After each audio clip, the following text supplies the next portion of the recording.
In this episode, I want to talk about strategic planning. And more specifically, I want to share with you from my 35 plus years coaching, consulting. Yes, I'm that old. What I have found to be six really important characteristics of a great strategic plan. Now, first, why do we even need a strategic plan or why do we need a great strategic plan? Well, the right plan focuses the organization on the results that matter. It's not just about everybody working hard. We get a lot of great, smart people, get them all working hard, and we're going to accomplish great things. That's garbage. People need to know where their focus needs to be to focus on those results that matter. And a great strategic plan identifies those. It gets everyone pulling in the same direction. It improves decision making. How do we make decisions? How do we make the right decisions if we don't know where we're headed? And it improves the chance of creating a great company. And I believe the three characteristics of a great company are consistent and significant top and bottom line growth, a growing, fulfilling environment for all team members, and impact on the world, adding significant value to clients, vendors, team members, community. A great strategic plan improves the chance of accomplishing all of those things. So, what I want to share with you in these six characteristics are six foundational concepts. It's not a strict methodology. I do have a methodology for how I do strategic planning with my clients, but to try to get you using my strict methodology, these are characteristics that, regardless of what kind of planning process you're using, these characteristics should add value to that process, to take whatever is great about your process or not so great about your process and hopefully add value to it and make it even stronger. So I'm going to dive right in. So the first foundational concept is clarity. And what do I mean by clarity? It's really clarity, as simple as it sounds, clarity around the terms you're using. In my methodology, the purpose is the reason why. You don't achieve your purpose, you live your purpose every day. Your big, hairy, audacious goal is a 10 to 15-year flag on top of a mountain that tells you what mountain you're going to climb, and it challenges the organization to greatness. It rallies the troops around that man on the moon type, big, hairy, audacious goal. Then there are three, in my methodology, there are three different types of priorities. Now, again, I'm not trying to sell you on my methodology, but I'm using as an example to being clear around terms. People throw words around like projects, priorities, rocks, initiatives, competencies. That we need to be clear what all those means. And in my methodology, as an example, there are three different types of priorities or three different names for priorities based on the time frame.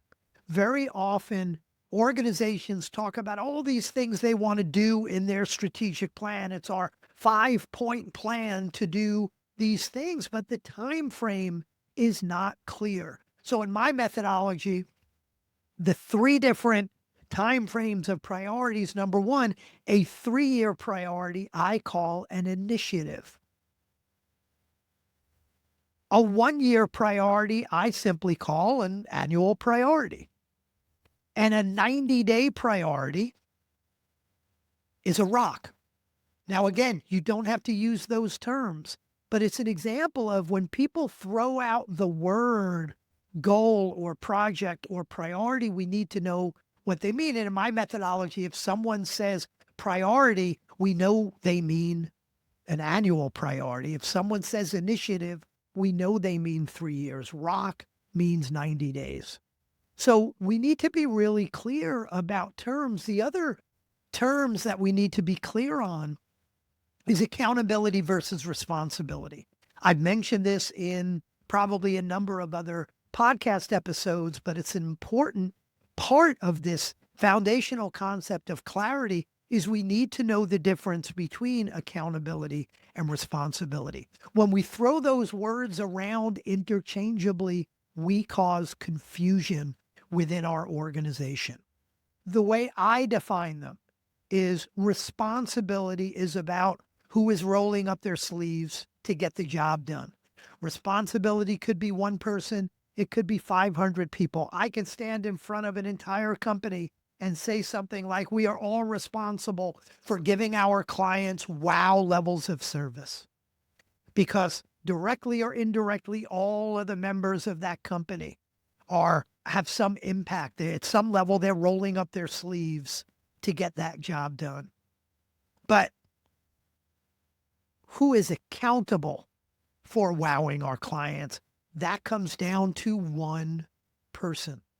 Who's accountable for a certain number of marketing qualified leads? Who's accountable for implementing our new CRM system? In all those cases, there may be multiple people responsible, but we need one and only one person accountable for defining what wowing our clients means, for defining how we're going to measure it, for communicating whether we're in the red, the yellow, the green, for coming up with a strategy to hit whatever that target is. One person accountable, multiple people responsible. So again, what I'm really trying to get at here is clarity of terms, whether it's a term around a priority or accountability versus responsibility, etc. So number one foundational concept is be clear, be proactive about defining the words that you're using. So you don't just throw out a word like goal. What's our goal? And have people say, well, what do you mean? Do you mean our KPIs? Do you mean our annual priorities? Do you mean, our 3-year initiatives or our BHAG? What do you mean when you say goal? Use your words purposefully. So number one concept, foundational concept is clarity. Number two is alignment. And in alignment, I'm going to talk about two different types of alignment. One type of alignment is the connection between long-term and short-term. Very often I see companies that have these big, bold, beautiful visions of the future. But then when you look at what they're doing day to day, week to week, month to month, quarter to quarter, there's no real marriage between their short-term actions and their midterm and their long-term vision. And then they wonder why they're not getting where they want to get to. We need alignment. So again, I'm going to use my methodology only as an example. Feel free to grab it if you want, but only as an example is at the highest level when we talk about something we want to do or who we are is a better way to say it. At the highest level, I use a core purpose. I mentioned this a little bit earlier. I use a purpose. A purpose statement is a reason for being. It's not what you do, it's why you do it. Next level down, if you think of that as kind of your North Star, you never achieve your purpose, but you live it every single day. It's like your North Star. Then you've got your big, hairy, audacious goal, which I'm ripping off from Jim Collins. That is a 10 to 15 year flag on top of the mountain. If we live our core purpose every single day, this is the mountain that we're climbing. And here's the flag we're going to plant. We're going to put a man on the moon by the end of the decade. So you've got your purpose and your BHAG, your long-term goal align with each other. Then you've got your 3-year initiatives. Your 3-year initiatives say, in order for us to achieve this BHAG, what are the 2 or 3 or 4 most important things we need to accomplish or do or become in order to reach our BHAG? Then we've got our annual priorities. The annual priorities are the next 12-month chunk of your 3-year initiatives. So you've got alignment between annual priorities and 3-year initiatives because your annual priorities are nothing more, nothing less than the next 12-month chunk of those 3-year initiatives. Then you got your quarterly rocks or your 90-day chunk of your annual priorities. And you can see if you do all that, now we've got this beautiful connection between our short-term actions and our long-term vision. So that's the first type of alignment that I want to talk about. The second type of alignment is alignment around a small number of priorities for the year, a small number of rocks for the quarter, small number of initiatives over 3 years. The key there is I kept saying small number. If I say, what are your priorities? And you list out 8 or 10 things for me, I don't think you have alignment around a small number of priorities. If everything's a priority, nothing is a priority. So when we talk about alignment, we really need to get to the heart of what is most important. Not everything that's important, but get to the heart of what's most important. That's a big part of the alignment as well. So the first foundational concept was clarity. The second was alignment. The third is impact. If we want to have a significant, powerful impact on our clients, our team members, our vendors, our communities, our bank accounts, we need to stop in our strategic planning. We need to stop trying to forecast the future.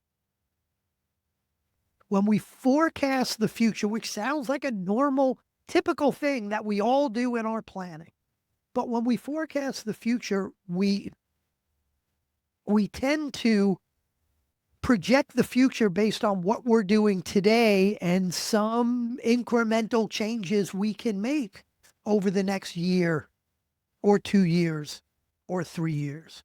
When we do that, which again sounds very logical, we wind up with incremental change. We wind up with incremental, unexciting growth. We may not wind up with growth at all because if we're making these small incremental improvements in what we do, and our competition is doing the same thing, and our clients are forever increasing their expectations of us, then incremental change may mean we're shrinking and not growing. So what's the alternative to forecasting the future? The alternative is creating the future. Let's not start from today and say, where will we be 3 years from now if we do these 6 new things?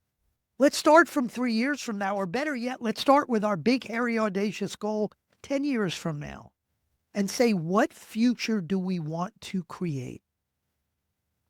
It challenges us to think much bigger than if we keep doing this or if we make these changes, where do we think we'll be? What do we want to create 10 years from now? What do we want to create 3 years from now? What do we want to create in the next year? What will it take to make that true? When we ask those 2 questions, what do we want to create and what will it take to make it true? We wind up with much bolder visions. We wind up coming up with ideas that we never would have come up with.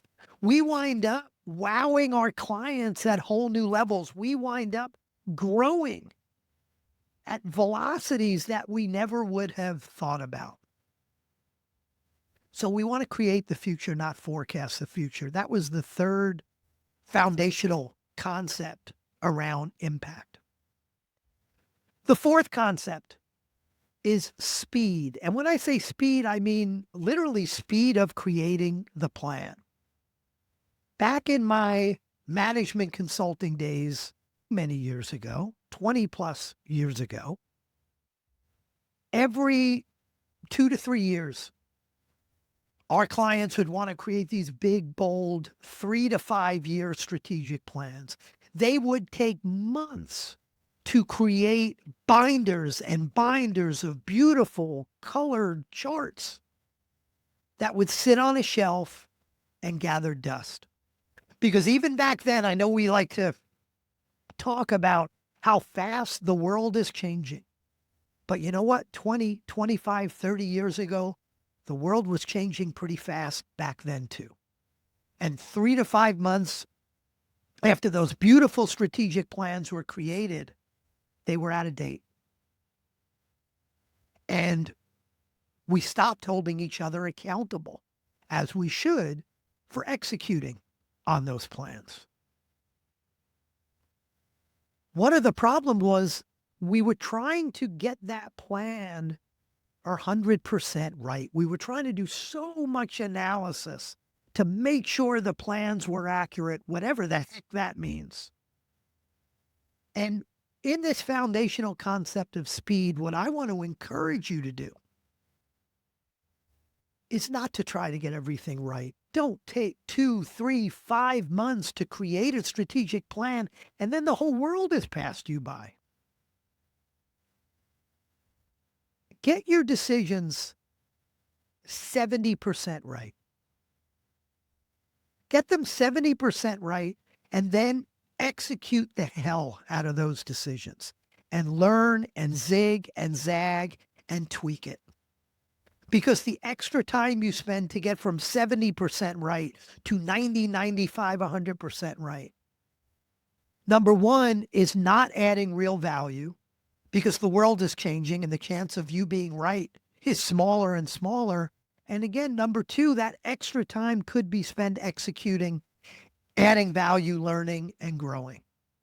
So speed means getting to 70% right and then just have at it. Don't let perfect be the enemy of good. The fifth foundational concept is urgency. Urgency is different than speed. Urgency is making sure you've got to fire up your butt to take action. Take action now.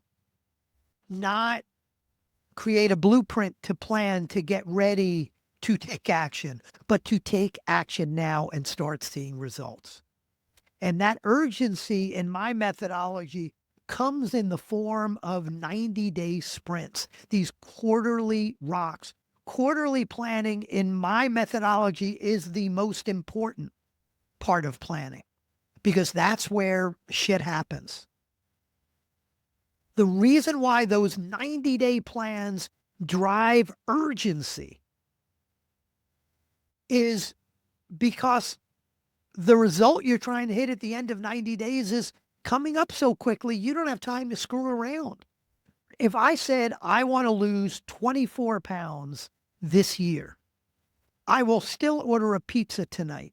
I will still have a dessert tomorrow because I've got 12 months to lose that weight. I've got plenty of time to make it happen. But if my goal that I've committed to is to lose 6 pounds this quarter, I'm not going to do any of those things. I'm going to get right on it. There's a sense of urgency there. So the key is in these 90-day sprints, these quarterly priorities that I call rocks. So number one foundational concept was clarity. Number two was alignment. Number three was impact. Number four was speed. Number five was urgency. The sixth and last one is accountability. And we've already talked a little bit about accountability, but it's so important that it deserves a concept all unto its own. We talked about it when we talked about clarity of terms. What I want to dive into here is a couple of things around accountability. One is just reviewing the idea that when we say accountability, it's one and only one person.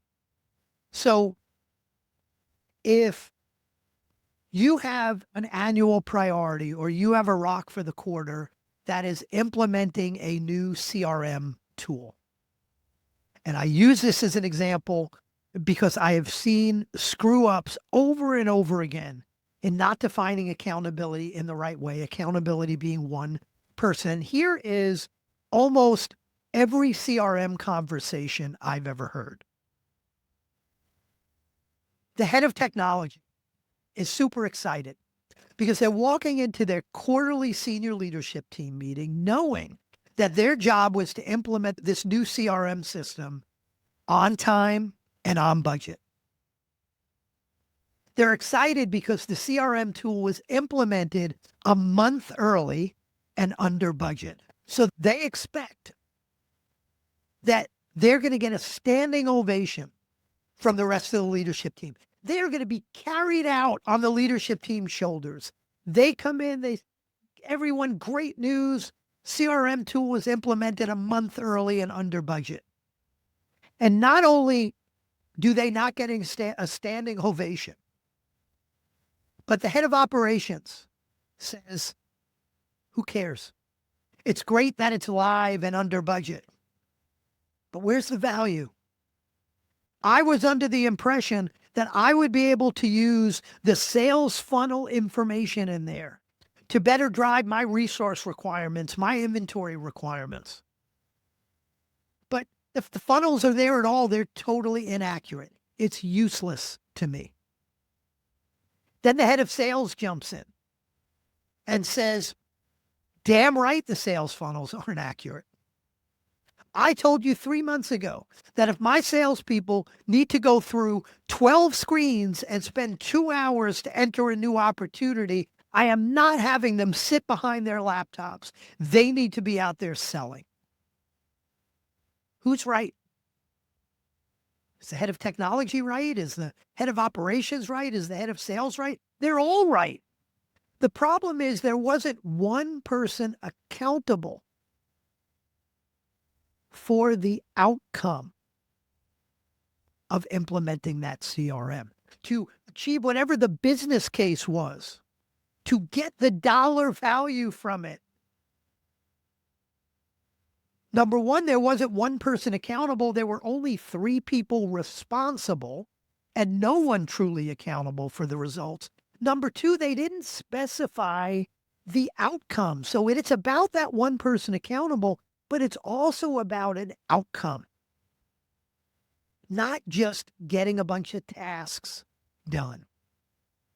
Another quick example of task-related versus outcome-related accountability is there was a head of HR that was working on one of her rocks for the quarter, and she informed me that her rock was to design and plan a leadership development program. To me, having a rock or an annual priority have the words design and plan in it is like fingernails on a blackboard. That's about tasks. That's not about outcomes. So I said to her, is it possible that you can design and plan a leadership development program and not see any value from it?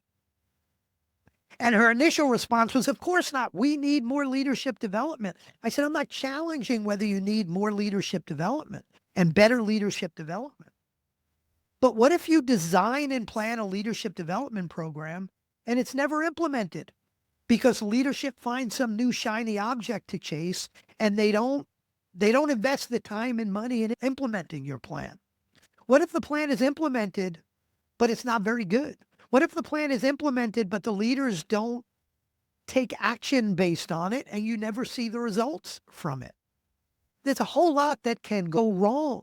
And the scary thing is when it comes to task-based priorities where the outcome is to get a bunch of tasks done, an embarrassingly small percentage of those actually end up adding value, having real dollar-based outcome. So when you talk about the outcome of an initiative or a priority or a rock, when you talk about accountability for something, we need to identify what the business outcome is. And in the case of this HR leader, the outcome we decided upon was something that was way more focused on improving the talent density of the organization, of increasing productivity, of improving the level that their team members were living their core values. And the way to do that wasn't necessarily to design and plan this big, beautiful program. Very simply, in that quarter, it was a more narrow focus around helping people figure out how to better assess performance. What do they need to do to better coach their people to higher performance? And how should they go about making better decisions around whether people could be coached up or coached out? That's a narrower focus than a big leadership development program, but one that could add true value in 90 days. So that's it. Those are the six. There's one bonus one there. Those are the six foundational concepts, six characteristics of a great strategic plan. And I'll review them one more time. Number one, it's clarity, clarity around the terms that you're using. Number two is alignment, alignment across time from long term to short term, and alignment around a small number of priorities that get the team totally aligned. It's about impact, the idea of creating the future rather than forecasting the future. It's speed, not taking 3 or 5 months to create a strategic plan, but just doing it quickly to get it 70% right and executing the hell out of it. It's urgency, urgency around these 90-day sprints that drive action and urgency, and then accountability. Accountability being one person and having accountability for a true outcome. If you want a great company, you need a great leadership team. I hope these characteristics and foundational concepts around strategic planning help you get there today. Talk soon.